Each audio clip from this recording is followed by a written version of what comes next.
this is where it all begins. Majority of young people say there are no jobs. But there are many opportunities that some of the young people, especially in the rural areas, have discovered.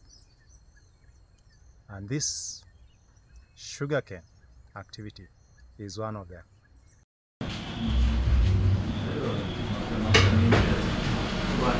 Kwa majina naitwa Bernard, na 25 years. Mimi ni muuzaji miwa na naendea kwa shamba huko hivyo kwa mpaka ya Uganda na Kenya.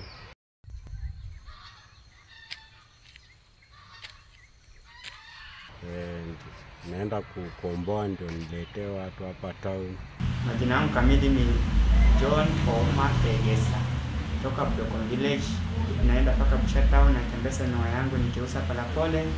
Wateja nikipatana na wateja na waongelesha vizuri sana. Ndio kazi yenye Mungu alinipea kipawa changu. Moja, shilingi 50, 70, kuna 80, kuna 65, kuna 45.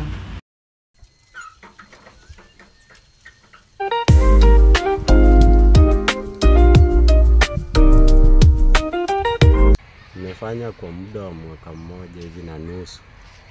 Kwa siku naweza kaa stock nimeendea huwa naendea stock ya 300, nikiuza vizuri naweza pata juu ka 400 hivi. Patia ya 10.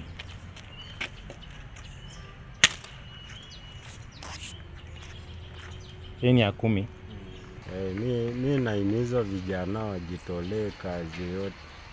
Wasikae tu chini kila wajaribu kitu chochote kinaweza kikawaekea kitu kwa meza.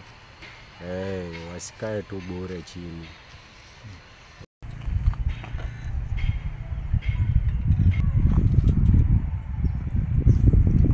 As you can see, this is part of the activities that young people do in order to earn a living.